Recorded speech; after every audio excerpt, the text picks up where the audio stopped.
some more people, might be coming in, and just a reminder that we just hit record, so mind what you say from now on. All right, why don't we open up in prayer? Dear Lord, thank you for another day. Thank you for another meeting. Thank you for another opportunity for us to learn something, to educate ourselves, that we may become better Christians and stewards of our monies, that we may continue to endeavor to bring forth the word of your Son, Jesus Christ, in this world. Bless all those who are here. Bless those who, for whatever reason, could not make it. Bless the speaker and allow her to say something that helps us, to educate us, make us better people. It's in your Son, Jesus' name, we do pray. Amen. Amen. All right. Thank you again for tuning in. And we're going to continue our lecture series, as we call it. And we are blessed to have a fine attorney that Zelda and I have known for some time. That's Veronica Brown-Moseley. And she is there in her office this morning. And she's working today. And she is a bankruptcy attorney. And she knows a whole lot, has a lot of experience handling personal bankruptcies. And we had brief conversations, and she told me that she's going to get into corporate or business bankruptcies as well. So she has that knowledge base. She originally from New York, but at a young age, she and her family came to Virginia, in the Richmond area. She graduated from L.C. Byrd High School, and then she went to VCU for undergrad, and she went to the University of Richmond School of Law. That's the same school I went to, so she's a fine legal education. And she is very involved with the Old Domain Bar Association, the Hill-Tucker Bar Association. The Hill-Tucker Bar Association is the local bar association that for minority or Black attorneys belong to, and named after Oliver Hill and Sam Tucker of fame.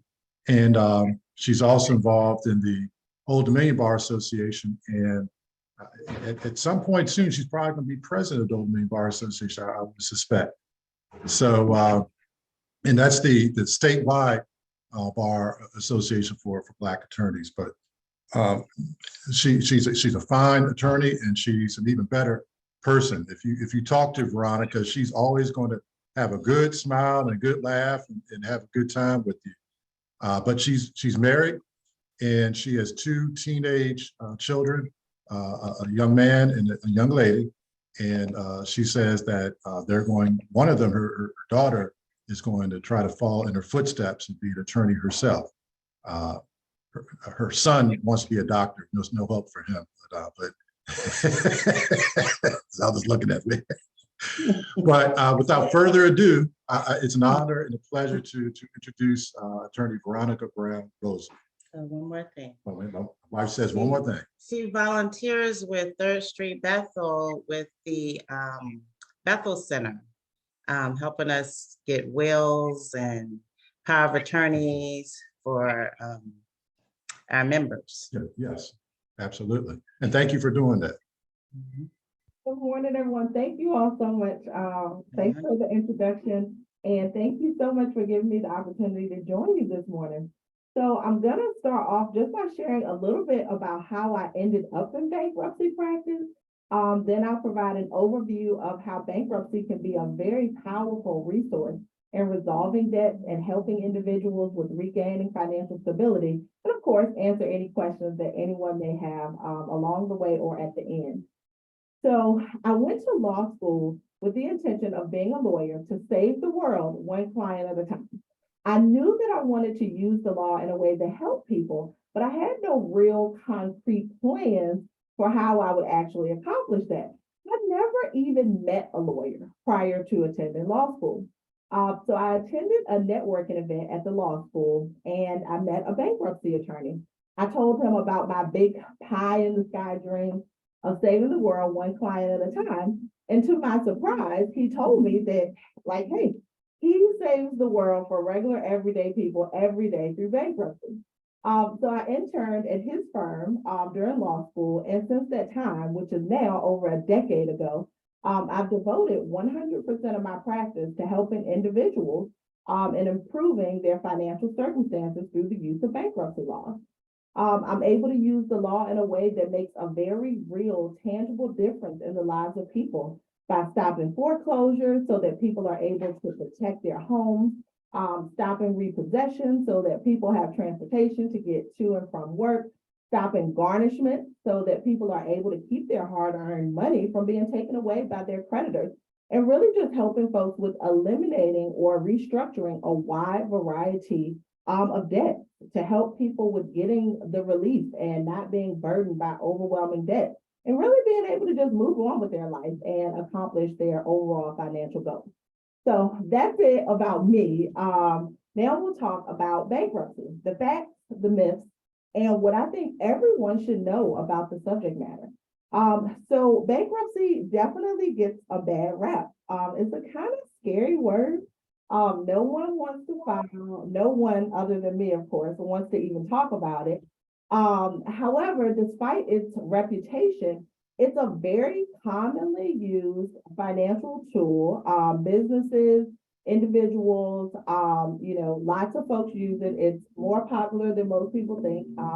Like just here, in the Richmond division, there'll be literally thousands of bankruptcy cases that are going to be filed this year, and have been in the past as well.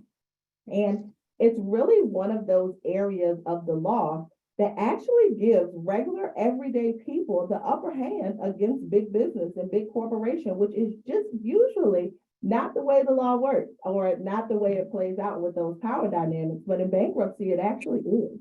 So there are two types of bankruptcies that are generally going to be available to individuals. That's the Chapter 7 and the Chapter 7. So I'll start off with Chapter 7. This type of bankruptcy is a liquidation, which just means that if someone files under this chapter, it becomes the job of a trustee to look for property that individual owns that could potentially be sold in order to pay their creditors. However, there are these laws called exemptions that are available to protect property that an individual owns up to a certain amount. So in many instances, an individual may be able to file under Chapter 7, eliminate all their debts without any repayment, and keep all of their property, including houses, cars, 401k accounts, money in the bank, and the like. Some assets are actually fully protected under some state, some federal laws, no matter what the value is. So, for example, retirement accounts are one of those type of exemptions that just, it's unlimited. No matter how much is in a retirement account, it can be protected in a bankruptcy from creditors. So, for example, someone could file under Chapter 7, eliminate all of their debts, and keep their $300,000 401k. And all the time I meet with people who, before come to me, they pulled all the money out of their 401k to pay their debt, or they liquidated other assets that I actually could have used exemptions to protect. And they do this in an effort to avoid bankruptcy, because again, bankruptcy is this big, scary word. It's a scary thing. No one wants to do it. No one wants to talk about it. But in many instances, these same folks that have exhausted these assets that I could have protected, they end up still needing to file. But they don't get the benefit of having their property that's gone before they come to see me. So in most Chapter 7 cases, there aren't any assets to be liquidated, and it's no repayment to creditors. So I've been practicing bankruptcy for over a decade, literally have filed thousands of cases. I don't know, maybe 4,000 or 5,000 cases. And I've had a handful of asset Chapter 7. Most Chapter 7s is really with the exemptions that are available. It's just not a liquidation. They're not asset cases. So common types of debts that are eligible for discharge, and that just means that they go away without repayment under Chapter 7, are going to be unsecured debts.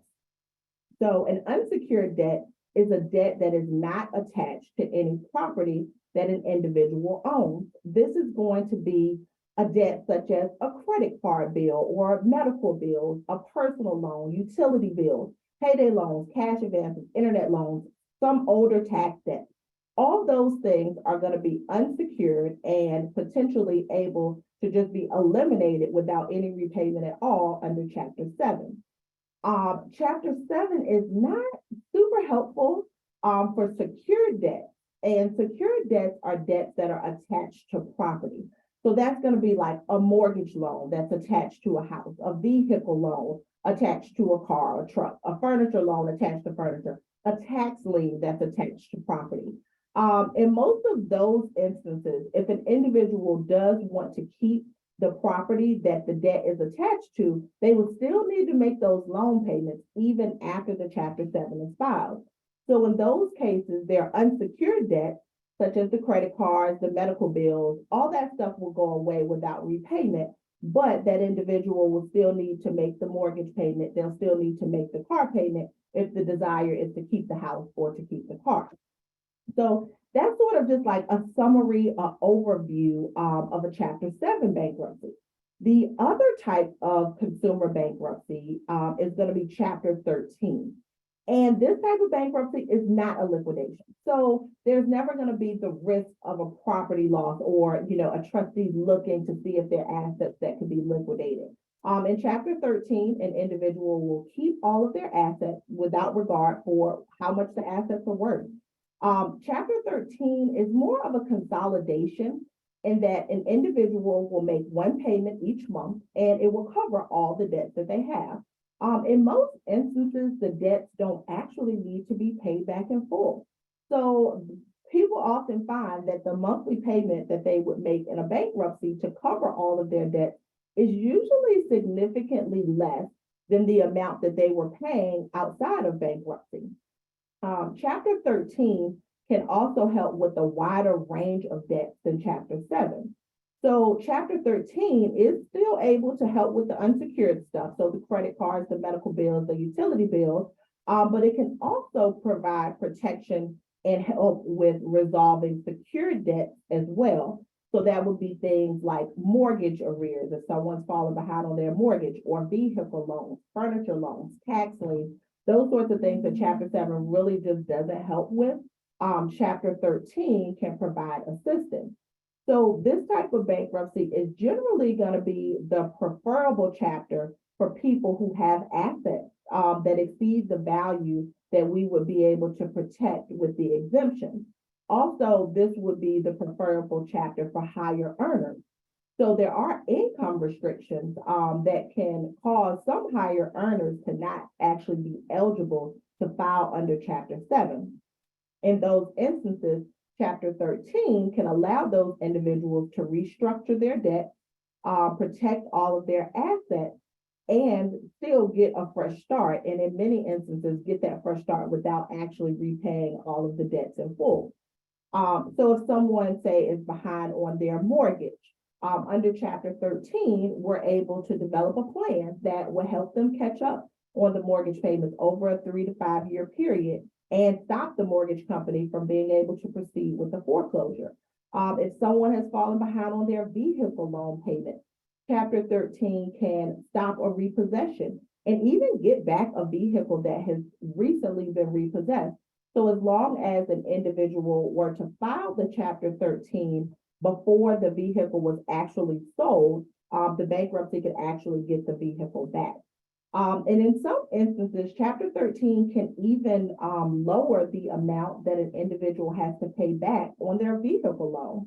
So if the vehicle was financed more than 910 days prior to the filing, the only amount that has to be paid on the vehicle is going to be based upon the value of the vehicle itself. So for example, if the person's vehicle is worth $10,000, but the person owes $20,000, under Chapter 13, they're only required to pay back $10,000 in order to keep the vehicle and get the title. We're also able to adjust interest rates and other payment terms. So this is, just one of the reasons that monthly Chapter 13 payments may end up being significantly less than what the person was paying on their debts outside of bankruptcy. Unsecured debts such as the credit cards, the medical bills, and the like, they're generally paid pennies on the dollar. It's common for these types of debts to not need to be paid in full through Chapter 13. So filing under either the Chapter 7 or the Chapter 13, it's gonna stop, like put an immediate stop to all collection action. This just means that creditors will no longer be able to take any action to collect upon the debt. So no calls, no letters, no court cases, no garnishment, no judgment liens, none of that. And speaking about judgment liens, I think that it's not commonly known that under Virginia laws, creditors are actually able to have unpaid debt attached to an individual's home. So when there's an unpaid debt, such as say a medical bill, a credit card, or other debt, utility bill, for example, a creditor can file paperwork with the court, generally going to be referred to as a warrant in debt, that seeks to get the court to enter an order confirming that the person does in fact owe the money. This is known as a judgment.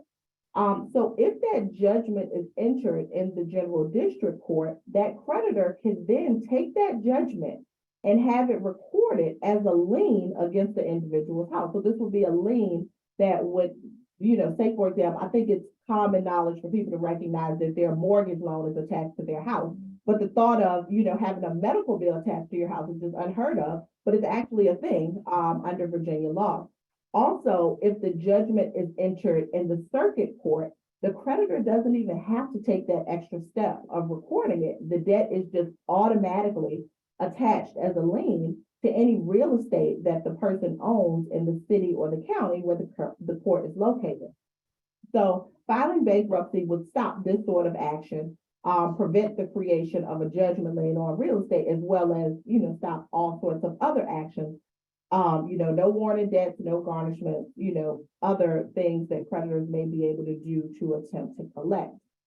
So that's kind of the big picture, general overview of consumer bankruptcy options. So sounds super helpful, right? So what's the downside? And I think that the biggest challenge associated with bankruptcy is going to be the credit implications. So filing bankruptcy will generally cause an immediate drop in one's credit score. Additionally, a Chapter 7 is going to stay on a filer's credit report for 10 years, and Chapter 13 could be reported for 10 years, but the credit bureaus at this time are only reporting for 7 years. However, the reality is that in many instances, people who could really benefit from the bankruptcy protections and actually really need the help, they may have already experienced credit challenges. So the credit score drop may not be as significant in the case of someone who already has credit challenges as it would be for someone with perfect credit at the time of filing. And in many instances, bankruptcy may actually put people in a better position to be able to rebuild their credit than they would have been outside of bankruptcy. So for example, if someone is behind on their bills or overwhelmed by debt, living paycheck to paycheck just to make ends meet, it's really hard to catch up or to pay off debt or to be in a position to be able to save and rebuild credit, when you're struggling just to make the minimum payment. Whereas after those individuals file bankruptcy, they can eliminate those debts or restructure them in a way that is affordable. They're actually in a better position to be able to save money and take other actions that can help them with rebuilding their credit, because they're not sending off all their money every month to catch up on, old debt. It's definitely a thing to rebuild credit after a bankruptcy filing. People do it every day.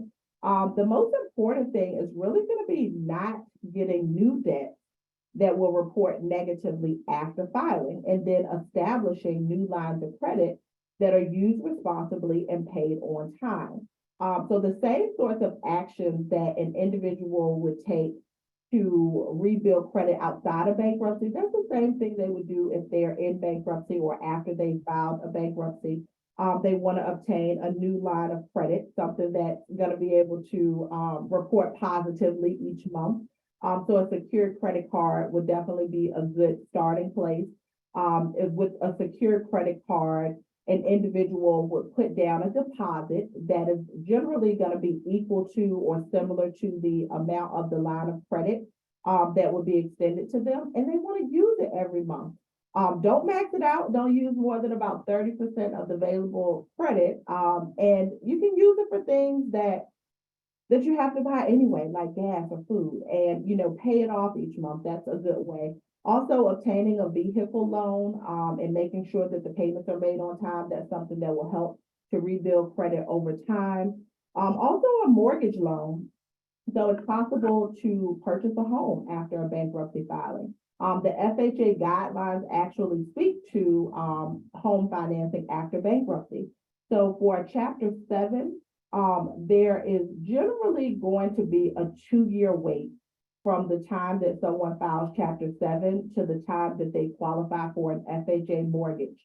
Essentially, the guidelines do permit someone to be eligible for FHA mortgage after 12 months, but it's much more difficult after 12 months than it would be after 2. So for someone to qualify for a home loan within 12 months of the bankruptcy filing, they have to be able to demonstrate that there were extenuating circumstances within the 6-month period prior to filing that led them to file. And the extenuating circumstances usually need to be something more than just like job loss or regular everyday things. It's a higher burden, but once the person gets beyond that 2 years, it's a pretty standard process. For Chapter 13, the FHA guidelines require that an individual has made 12 of the Chapter 13 payments on time in order to be eligible for a mortgage. So essentially, it's a 1-year wait after the filing of a Chapter 13 to meet the requirement. And of course, the lenders are going to have additional requirements as well, such as credit score requirements. In most instances, they're looking for at least a 620. They want to make sure that after a bankruptcy is filed, that there are no new negative items being reported. So it's sort of the same sort of process that an individual would go through to be eligible for a mortgage. It's just the additional wait, the 12 months after 13 and the 2 years potentially after the 7.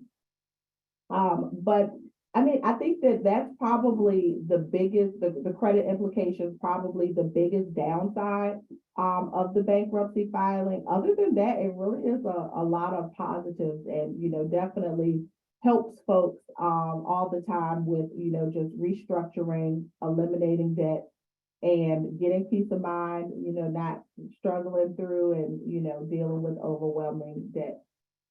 So that's my spiel. That's it. Does anyone have any questions for me about bankruptcy or about credit reporting or credit rebuilding or any of that?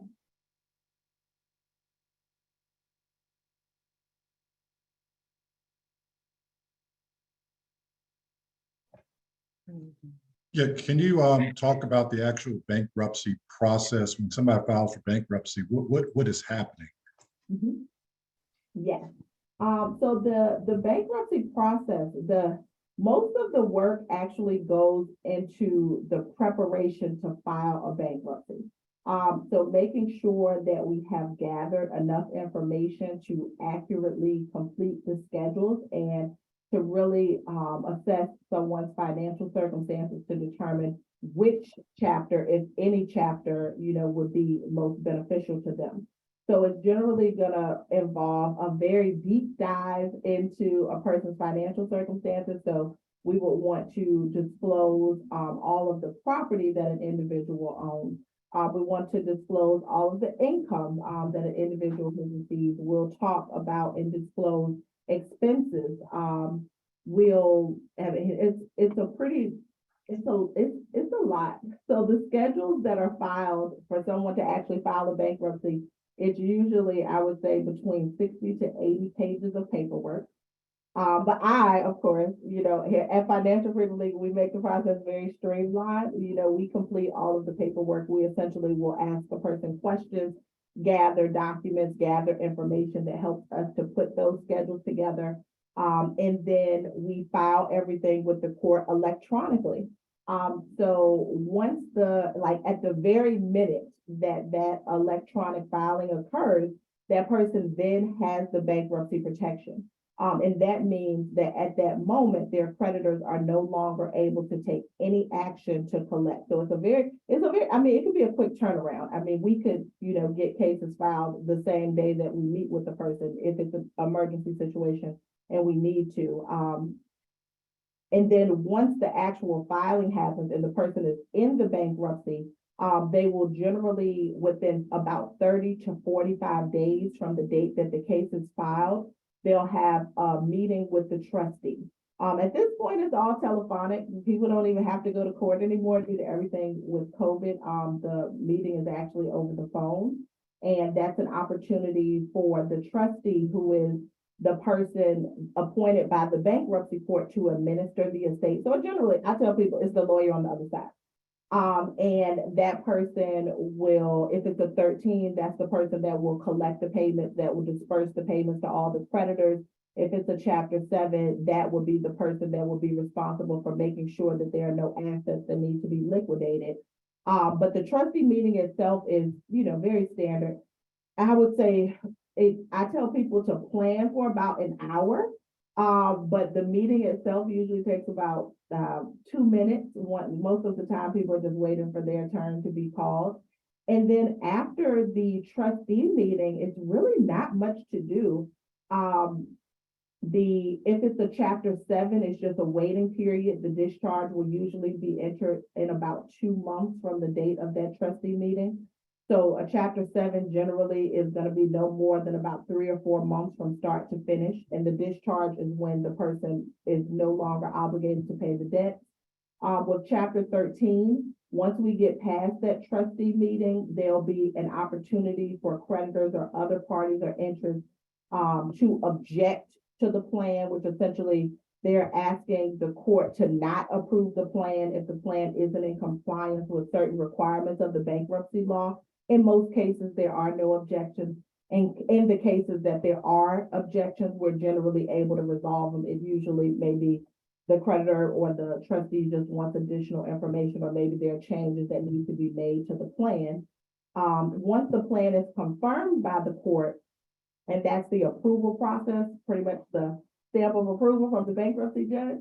Once that happens in the Chapter 13, the individual just makes the payment for that 3 to 5 year period. And then at the end of that period, that's when they would get a discharge, which is the debts aren't owed anymore.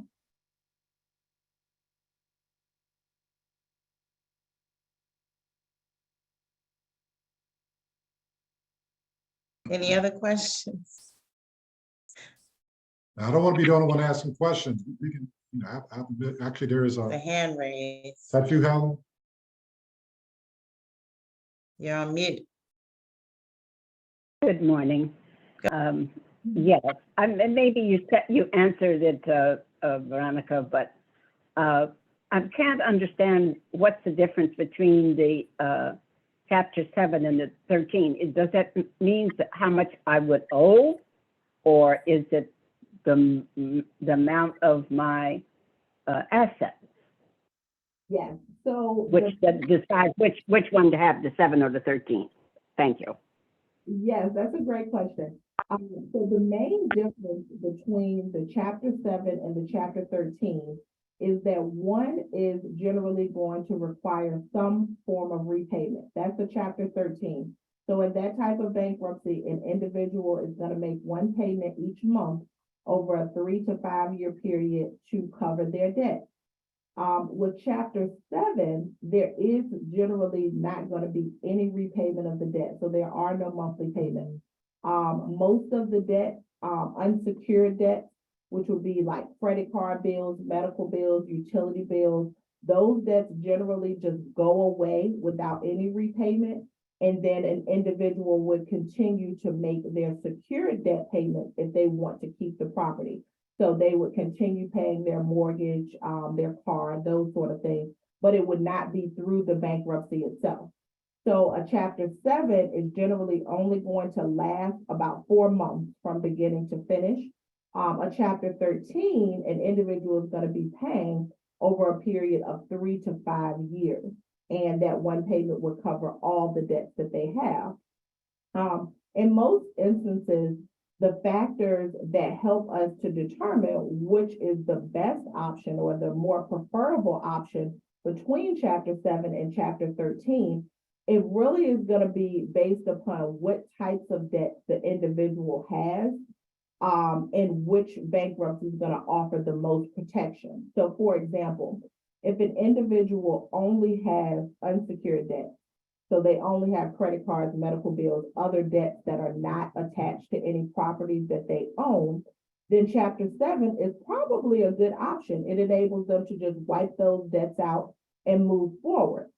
There may be things that may, even in that case where an individual just has the unsecured debt, there may be reasons that a Chapter 7 is not a good option, such as if they're a higher earner, they may make too much to qualify for Chapter 7. So if that's the case, we would look at Chapter 13. Or maybe they only have unsecured debts, but they own assets that are higher in value than what we can protect under the law. So maybe they have a house that doesn't have a mortgage that they own free and clear that would potentially be in jeopardy if we did a Chapter 7. So in that case, maybe we would look at a 13. Or if the individual was behind on their mortgage, Chapter 7 won't help with that. So we wouldn't look at that as an option. Or if they have a vehicle loan that they owe way more than what the vehicle is worth, maybe they should look at Chapter 13 because that can reduce the car payment.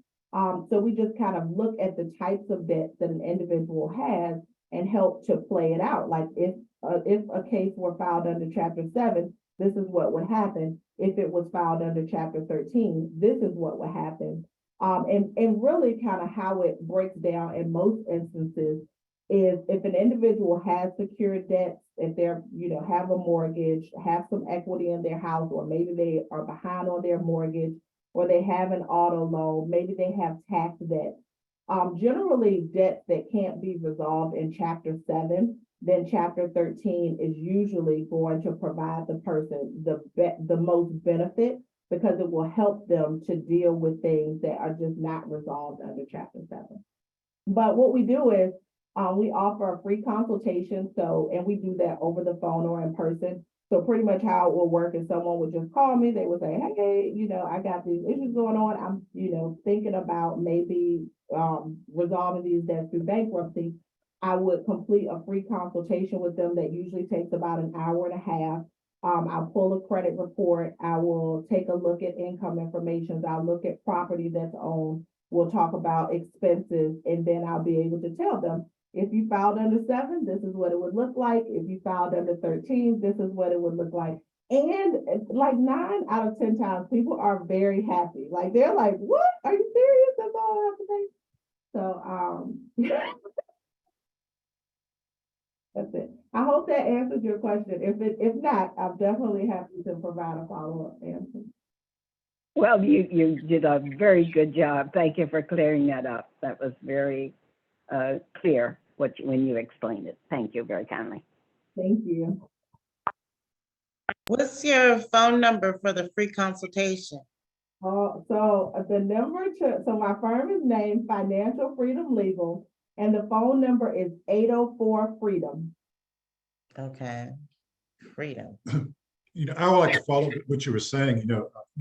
My perception is that people decide they want to file bankruptcy, and then they'll go to, people like you to do that.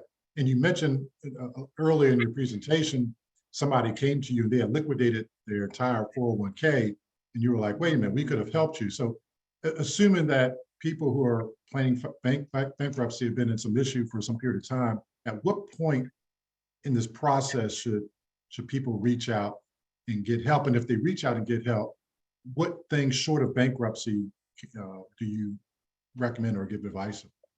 Yes, thank you. Great question. So yes, I think I generally say at the point where people feel overwhelmed by debt, like if they're making their minimum payments each month, but it's overwhelming, and they can't pay more than the minimum payment, then that's probably the time to really just consider it, because the consultation is free. It takes an hour and a half.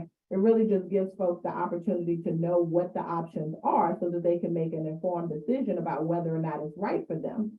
And I think that in most instances, once the individual gets to the point that they feel overwhelmed, it's really difficult to dig out of it. So, if they're just making the minimum payments, you just can't pay the stuff off like that because the minimum payments are just going to cover the interest. So unless they have some significant change in their financial circumstances, like an increase in income or, some other change, then they're really just spinning their wheels because they're in a situation where they have more debt than they have income to pay. So that would be the point that I would say folks should reach out.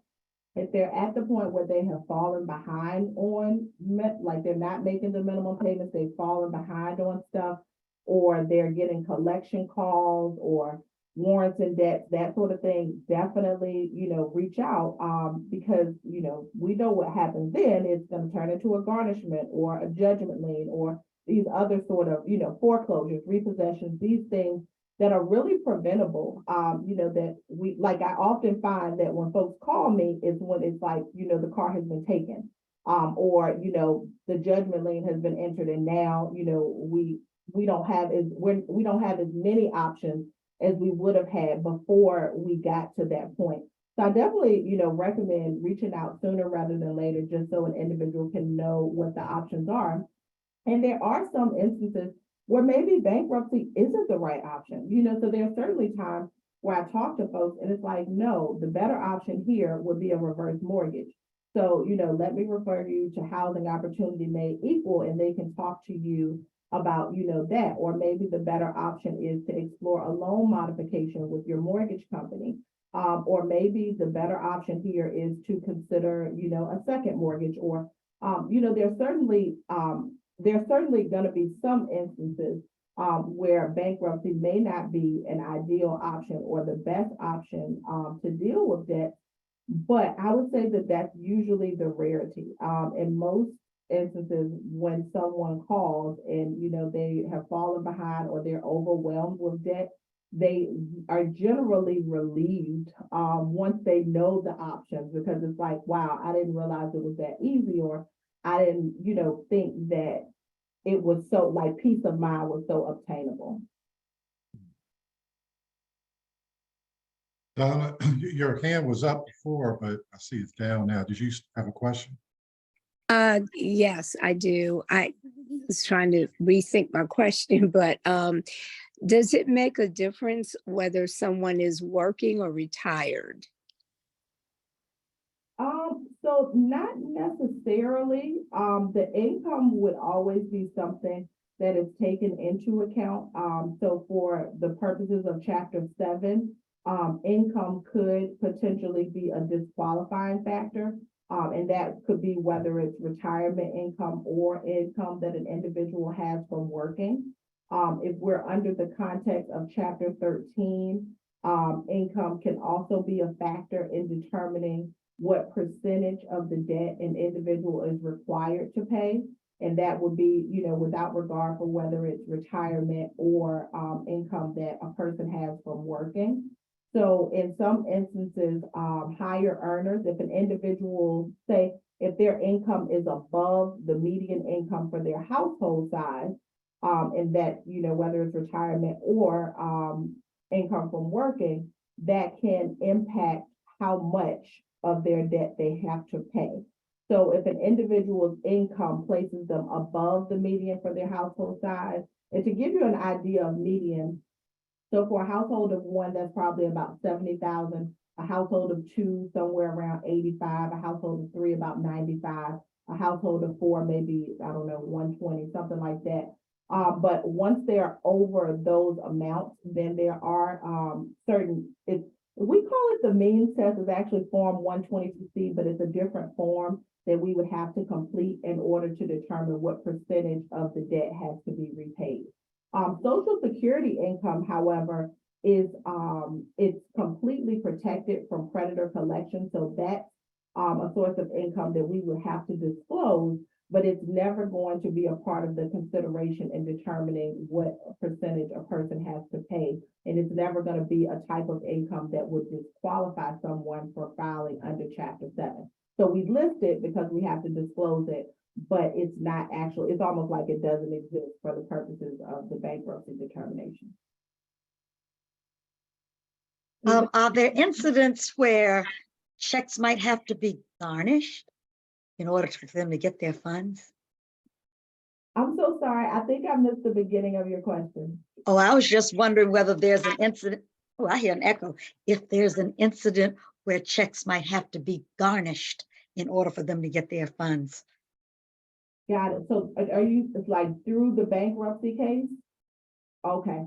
So if an individual filed under Chapter 13, they generally will have the option to make their payments either from their wages or from a bank account.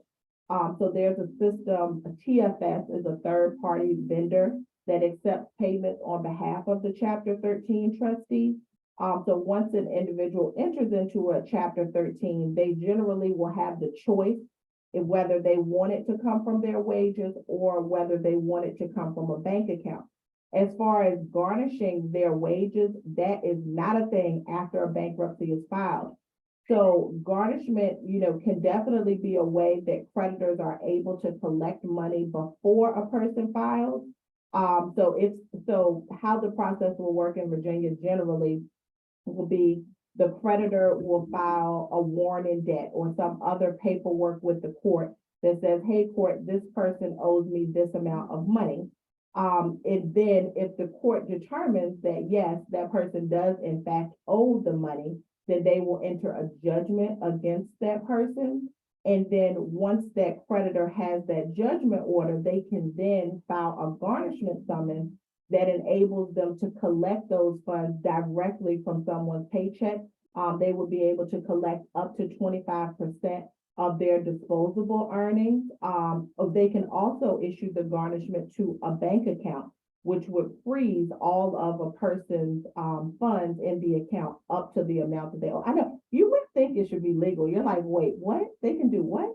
But yes, they can. But the filing of a bankruptcy would stop that from happening. So once the bankruptcy is filed, the creditor will be required to then notify the court that the garnishment is to be dismissed.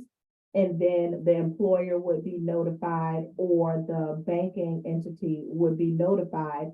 And then the person would no longer be subject to garnishment. Actually, if the bankruptcy case is filed before the return date on the garnishment, so all garnishments will have a return date, and this is the date that the money actually is given to the creditor. The filing of the bankruptcy can actually get the money back. So for example, what would happen when the court submits the notice to an employer that a garnishment is to happen, it will basically direct the employer to take out so much of the income and they will send it to the court. And the court actually just holds those funds until that return date. So as long as the bankruptcy is filed before the return date, then the money actually goes back to the person, even if it's already been taken from them, they get it back as opposed to the money being sent to the creditor. Thank you. Any other questions? I have another question. Earlier, you used the term reverse mortgage and refinancing. And, we see the commercials on TV. Everybody does a reverse mortgage. They're happy, having a good time. What is a reverse mortgage and when would you recommend doing that?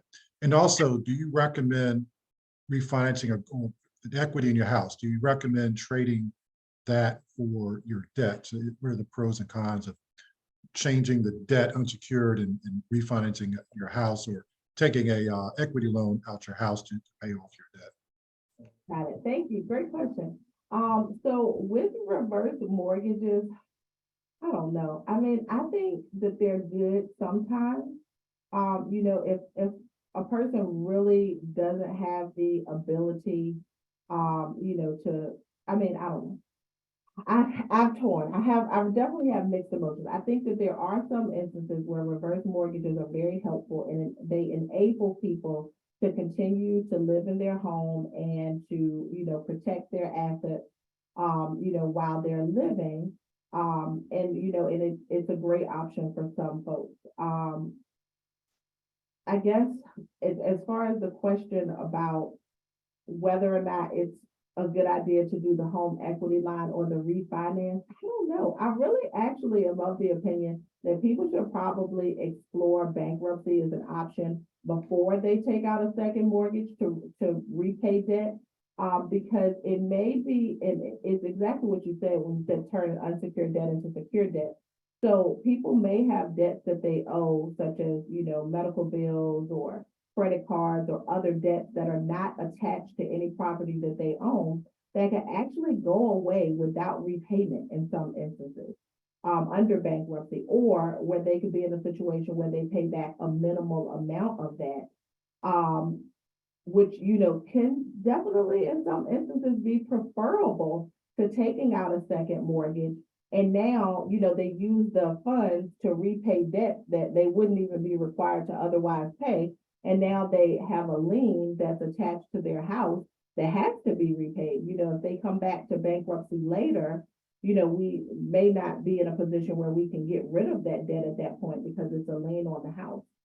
So I think that there may be some instances where it makes sense for folks, where if they're in a position where they think that they can repay it, or, they're in a position where they're just really opposed to filing bankruptcy, maybe it's a good option. But I think in most situations, it's generally not a good option to take out debt to pay debt. Thank you. I have a question. Question in the chat, I'm sorry, one sec. Okay, yes, I can talk about that. So if there is a default on a mortgage, chapter 13 is definitely gonna be a good option. Chapter 13 will stop a foreclosure. So if an individual is faced with foreclosure, chapter 13 can definitely help with that. It can also help with coming up with a plan to deal with the mortgage arrears over time. So we can establish a plan that enables a person to get caught up on their mortgage over 3 to 5 years. Oftentimes, chapter 13 can really just be something that buys someone time. So if someone has fallen behind on their mortgage, but they really want to do a loan modification, and a loan modification is just where the mortgage company agrees to modify the loan, and will take care of the mortgage arrears. If a person really wants to do that, but they're concerned about being in danger of foreclosure in the meantime, a chapter 13 can give them protection and help them with just buying time to be able to get the loan modification application in and to get that process and not be in danger of losing property. It also is helpful to reach out sooner rather than later. So we can definitely stop a foreclosure as long as it hasn't happened. So if the foreclosure is set for 10 o'clock that morning, I could theoretically file a case at 9 and stop it, but that is not ideal.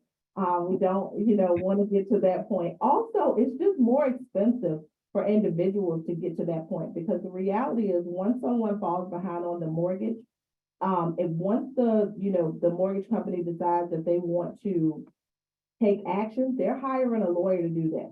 They're outsourcing that, and they're going to bill that person for that. So the closer that the mortgage company gets to the actual foreclosure, the more costly even resolving it through bankruptcy becomes, because then you don't just have the mortgage arrears that have to be caught up over the 3 to 5 year period. We also have the attorney fees that the mortgage company incurred when they were going through the process of determining whether or not they wanted to foreclose, or the appraisal that they got of the property, or the cost that they had associated with having to publicize or provide notice about the foreclosure. Like, all of those things cost money.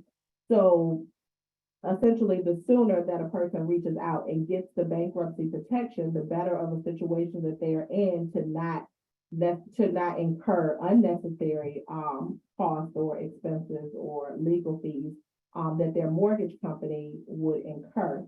Other secured debts, such as like a car loan, bank chapter 13 can definitely help with that as well. So if someone has fallen behind on their vehicle, chapter 13 can help with resolving that. If the car is worth less than what's owed on it and the vehicle was purchased more than 910 days before filing, then an individual could potentially have their car paid off for less than what they owe. Generally, if there are secured debts involved, Chapter 13 may provide more options for folks than Chapter 7, because Chapter 7 generally just won't help with the secured debt. As far as overall impact on credit, in most cases, the filing of a bankruptcy will cause a drop in the credit score, but it really just depends on where the credit was at the time of filing. If someone has fallen behind on their payments, or if they've had credit challenges, then the bankruptcy really may not be that big of a deal. I mean, in some instances, I've actually saw bankruptcy cause the credit scores to go up. It just, kind of depends on where a person is at the time that the bankruptcy is filed. And it really is just kind of about rebuilding after the bankruptcy is filed. And, that's definitely a possibility with things such as obtaining new lines of credit, paying it on time, using it responsibly, and just making sure that there aren't further negative things being reported to the credit report after the bankruptcy is filed. What happens if you cannot make the bankruptcy payments? So if someone is unable to make the bankruptcy payment, generally after about 3 months of falling behind, Chapter 13 trustee will file a motion to dismiss the case. That will generally be set for a hearing, maybe a month or a month and a half from that time. So usually before an individual is actually in danger of their bankruptcy case going away, it usually requires about 4 months of non-payment. But generally what I recommend folks do is, if they know they're unable to make the payment or they're having difficulty, just call me. And then we can kind of talk through the options. And I think how we resolve it, we can be, creative about it. And it really just depends on what the person has going on at that time. So if they're unable to pay because there's some temporary issue going on, like they had an unexpected expense, or they lost their job, but now they have a new job, or they lost their job, but they're looking for a new job and think they're going to be able to get a new job.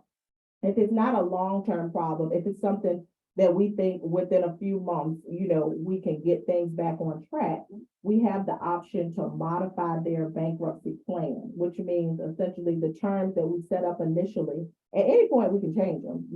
It's generally going to be a certain amount that has to be paid over the life of the case, but we can be as creative as we want to be about how we structure those payments to be made during that time. So it may be an instance where we say, okay, you didn't make the payments for these 3 months, no big deal. We're going to modify the plan. We'll add them to the back end. We'll restructure the payment. Or if it's a more long-term issue, if it's, I'm now disabled and I'm not going to be able to work ever, I'm applying for Social Security, then maybe we don't want to modify the plan. Maybe we want to look at converting the case to one under Chapter 7. So just because someone files a bankruptcy as a Chapter 13, it doesn't mean that it has to stay a Chapter 13. It could, at any point really, be changed to a Chapter 7. So maybe the issues or the concerns that we had at the time of filing, maybe that's no longer the case because now the person's circumstances have changed. So, it really just kind of depends on what's going on, or maybe it's, they're like, this house is too much and I want to consider selling it, or I want to, do these other things. So we can structure the plan in a way that maybe lowers the payment to give them time to get the house sold. And maybe we propose for the case to be paid off with a lump sum from the proceeds of the sale. The possibilities are endless. Okay. What we can do. And it really is just a matter of communicating and being on the same page about what the goals are and what it is that the person is trying to accomplish, and figuring out how to use the laws in a way to help them to accomplish that. Okay, thank you. Michael, you had a question? Yeah, I had a question. You mentioned earlier that Social Security was protected from being attached by bankruptcy, and I'm assuming that's for both Chapter 7 and 13. But what about other types of retirement income, 401k, 403b, TSPs, SEPs, if you're still working? Yes, great question. So yes, So Social Security is fully protected. It's never going to be an issue at all in either of the chapter types. And the same with all ERISA approved retirement accounts. So 401ks, 403bs, any sort of retirement account that's going to be ERISA approved is 100% protected. And it doesn't count toward what has to be repaid to creditors. So an individual can have however much, it doesn't matter. They can have $1 million in a variety of retirement accounts, and that does not impact their bankruptcy at all. That person could still potentially file under Chapter 7 and not repay any portion of the debt and still keep that retirement, or that person could file under a Chapter 13 and the amounts that they have in the retirement accounts are not considered in determining what percentage of their debt has to be repaid. So they could be in a case where they're paying pennies on the dollar on everything that they owe, and they are still able to keep those retirement accounts because there are exemptions. It's a federal exemption and a Supreme Court decision, a case that basically says that it's a public policy interest in having people save for retirement, and it's a public policy interest in not having creditors able to take money that people have put away for their retirement. So 100% protected under all circumstances. Thank you very much. What's the situation now with student loans? Are the student loans simply not dischargeable still, or what? So that is such a hot topic right now. And one of my favorites, I'm always looking for a good student loan case. So student loans are generally not dischargeable in bankruptcy. So it's one of the types of debts that gets a special protection.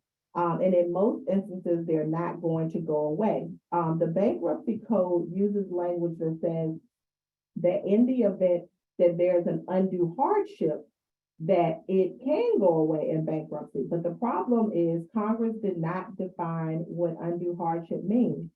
So the courts over time have developed various tests and judicial standards that determine what circumstances qualify as an undue hardship. And up until recent years, the standard was very, very burdensome. It was very difficult to meet. To give you an idea, there was this language that the courts were just holding on to with the certainty of hopelessness. There had to be a certainty of hopelessness for there to be it's like, where does this even come from?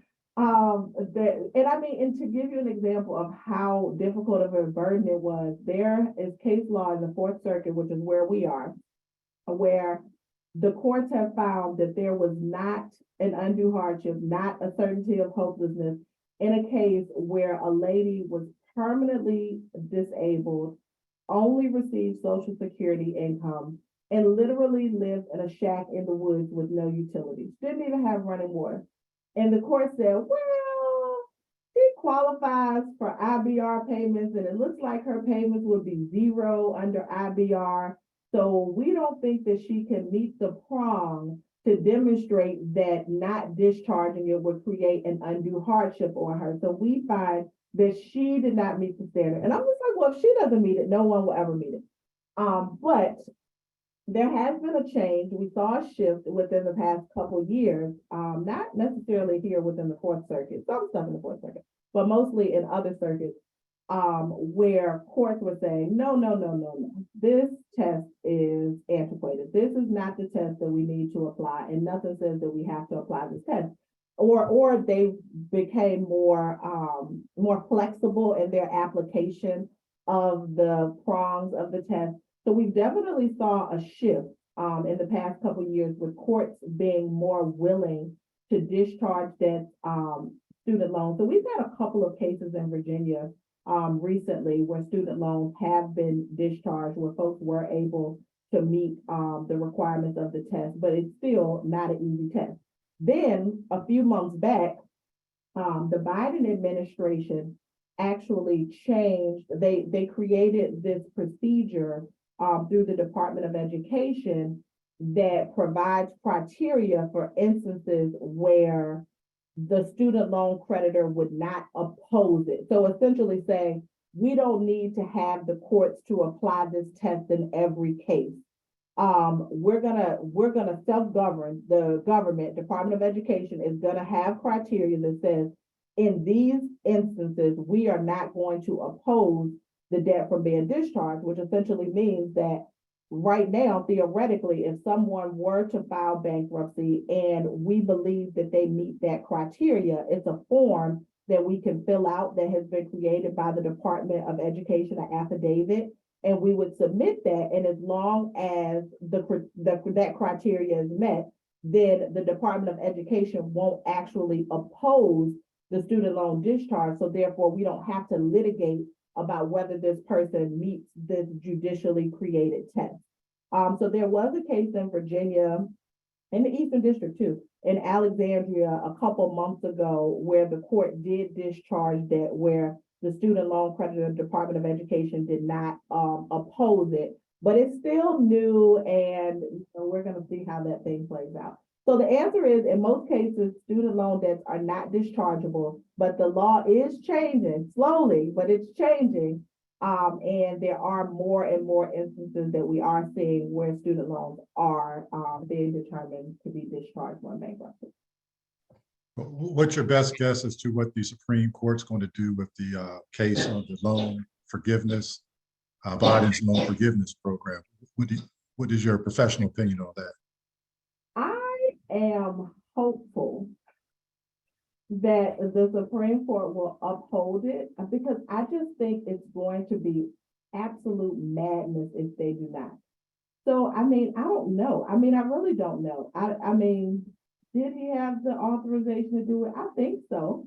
It sounds legit to me. But the fact that it's already been done and trying to put the cat back in the bag. So what Judge Johnson is referring to is under the Biden administration, there was an executive order that found that up to $10,000 would automatically be canceled, just a blanket cancellation of $10,000 in student loans for everyone. And if an individual was entitled to a Pell Grant at any point in time while they were in school, then that forgiveness or cancellation of debt would be up to $20,000. And he basically just wrote the order and was like, there it is, it's done. So everybody got emails saying, congratulations, your student loan debt is forgiven. And then there were, of course, challenges to that, legal challenges, where people filed lawsuits and said, hey, wait a minute, Joe Biden, you don't have the authorization to do that. You can't just cancel student loan debt. So then everybody got an email from the Department of Education that said, we're sorry, disregard that prior email. Your student loan debt is not actually canceled. And so it ultimately the cases have made their way to the Supreme Court. They are pending to be decided any day now. Hopefully an opinion will come out, or a decision will be made about the issue. So I mean, I don't know what's going to happen. I would hope that it's upheld and that people get the student loan forgiveness. But if not, I just don't even know. Like, it's so many unanswered questions. So if the Supreme Court finds that it was not, that he didn't have the authorization to do it, then what happens to the loan? Like, did they continue to accrue interest during this period of time? And I don't know. I just can't imagine, practically speaking, what's going to happen if the Supreme Court finds that it's not a thing. So, yeah, I don't know. Thank you. Any other questions? Yeah, I'm curious.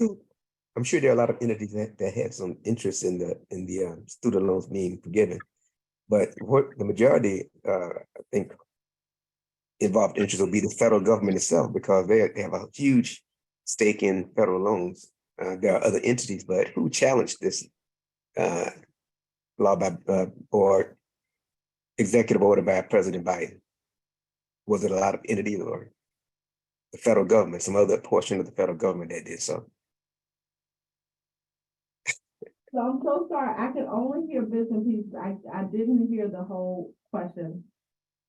I was wondering which entities or entity challenged the executive order by President Biden, because I would imagine the federal government has a large stake in it, as far as federal insured loans, a lot of student loans like Pell Grants and whatnot are federally insured. So did they challenge the president's executive order, or was it private entities or both?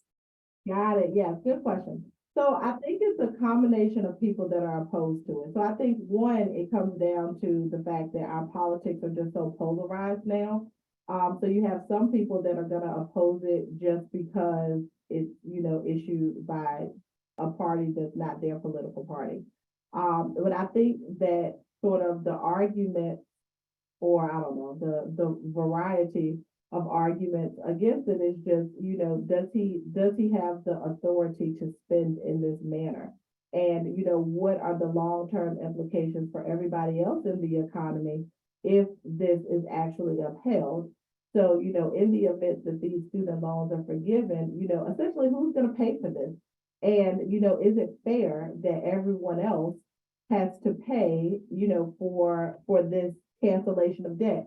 And if we're canceling this debt, why don't we cancel medical debt? Or why don't we, cancel other things? Like, why are we picking this particular debt to cancel? So I think that there were certainly challenges, from private entities, from individuals. My understanding is actually that it was probably more political in nature, like just kind of politics, but I don't know. That's just my thought. Any other questions? All right, Arnold? Not really a question, it's just a comment, pure speculation. But I spent some time in Pennsylvania, and Pennsylvania has been described as Pittsburgh, Philadelphia, and Alabama. And the state has traditionally been a Republican state, but I think the last couple of elections it's gone Democrat because of the population of students in the metropolitan area and the urban areas, and young people in urban areas.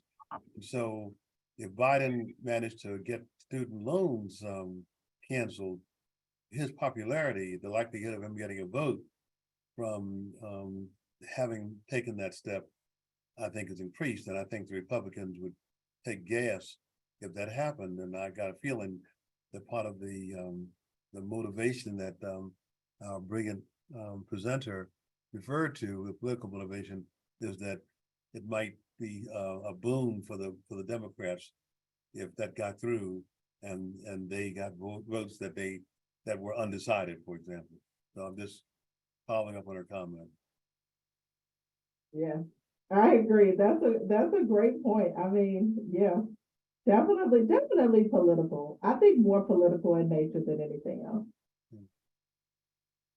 I read an article recently talking about how churches can get involved in helping the parishioners and the public in their debt situations. There's a church, I can't remember where, but they bought out the medical debt for their parishioners.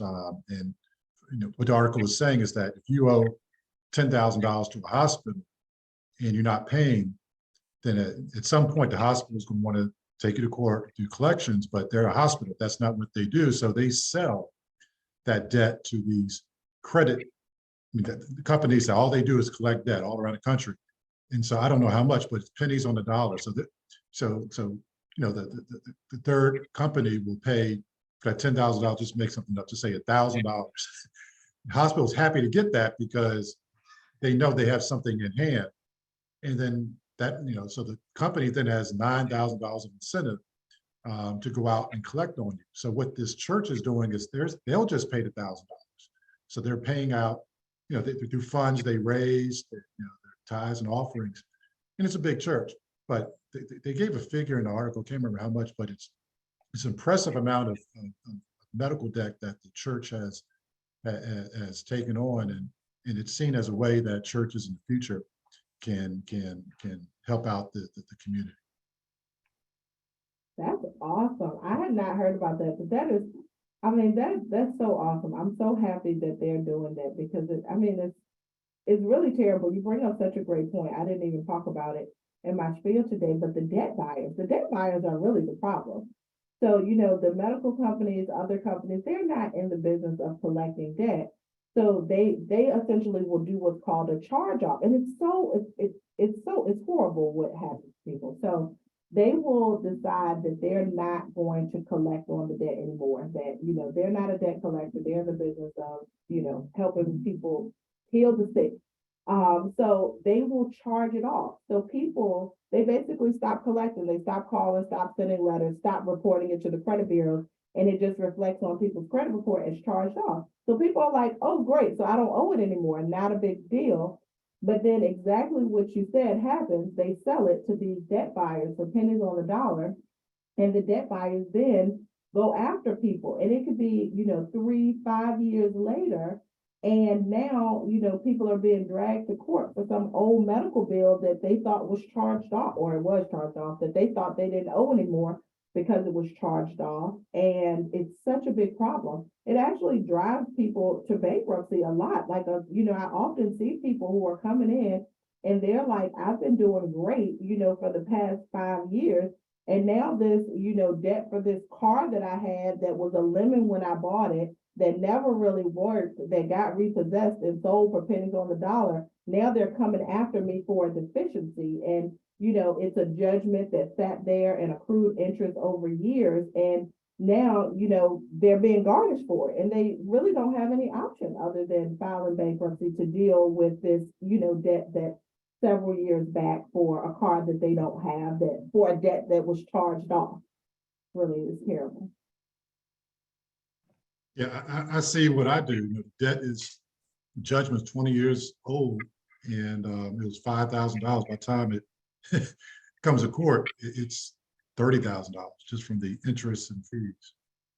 Yes, and they don't even collect on it until then. They'll get the judgment and just let it sit out there for years, just accruing interest. And then once they, like you said, it's now, a $30,000 debt that started out as a $5,000 debt.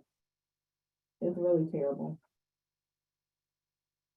All right, any other questions for our speaker? All right, just some announcements as to upcoming meetings for the personal finance ministry. Our next meeting will be on Saturday, May 13th at 11 a.m. It'll be another virtual meeting, and we're picking up with our continued reading and discussion on Tiffany Alikse's book, Get Good with Money. We're finished, well, we started chapter 4, 30% whole, get out of debt, last month.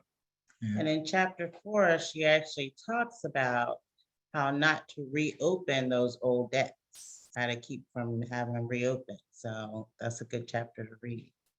So we'll be picking up, it's a long chapter, so we have to break it up. So we'll pick that up. And then in June, on June 3rd, Saturday, June 3rd, our own Joe Barton will be speaking on how to get somebody else to pay for college. As you all know, Joe, a member of our church, works with the U.S. Department of Education, and he knows all about FAFSA and scholarships and loans and the pitfalls of loans. And he's presented 2 or 3 times in the past, so he's going to pick up with that in June. So whether you have your own kids or grandkids or friends, be good information. And how to avoid having to get student loans. Correct. Just read some comments. Arnold said, "Great job, Ms. Moseley," and Veronica responded, "Thank you, thank you so much." And then Donna, "Awesome presentation, better than law school." Yeah, Donna's a lawyer, so she knows about law school. And then Reverend Boyd, "Great presentation. Have a great afternoon, everyone." So even though his picture's there, I guess he has to log off here. Let's see, Veronica, oh, thanks so much. Angela, your presentation was excellent. Joanne, thank you, good information. Yes. Make sure I got it all. Also, for those of you who are part of Married Couples Ministry, on May 27th, we're going hiking. So this past week, we were at a retreat in Williamsburg, but on May 27th, we're going hiking. We need to firm down the exact location, whether it's going to be local or distant, but just mark it. We did. Can be local. My wife says it's gonna be local, so it's gonna Down be to local. James River. Down the James River. That's right. There's a slave trail down there. That's right. She was telling me. So we're going to be walking one of the local slave trails for the married couples. And did you want to put the flyer for the fish fry? Yeah, don't forget about the fish fry. It's next Friday. Coming up. It's for scholarships for our youth, our YPD scholarships. So sign up for your fish sandwich or your fish dinner. For those of you who will be in church tomorrow, the missionaries will be passing out flyers on that tomorrow. And if you have an order of 10 or more, you get a $2 discount and you get free delivery. We'll deliver them. All right. Well, thanks for coming, everyone. Well, we got to, is Reverend Boyd still on? Reverend Boyd, are you still on? I wanted to remind everybody tomorrow is also Sweatsuit Sunday, warm-up Sunday, Yeah. as a part of our, is it Faith and Nutrition, FAN? But that's a part of that ministry or program. So wear your sweatsuits to church. And Veronica, again, thank you for sharing your time and expertise and energy with us today. And hopefully that the information you put out will be spread around, and you're available, I know, but hopefully people, you know what I'm trying to say. Hopefully people can learn how to manage their situations, but if they can't, it gets out of hand, then there's a process. So that's very helpful. Thank you so much. Thank you so much for having me. I've enjoyed this so much. I really appreciate having the opportunity to come and join you all. All right, so we're going to close in a brief prayer. Thank you, Lord, again for this opportunity. Thank you for the information you've given us. Bless Veronica, bless her family, bless all that are on this call. It's in your son Jesus' name we do pray. Amen. Amen. Amen. Everybody take care. Thank you. Okay. Thank All right. you. God bless. Thank you. Bye-bye. All right.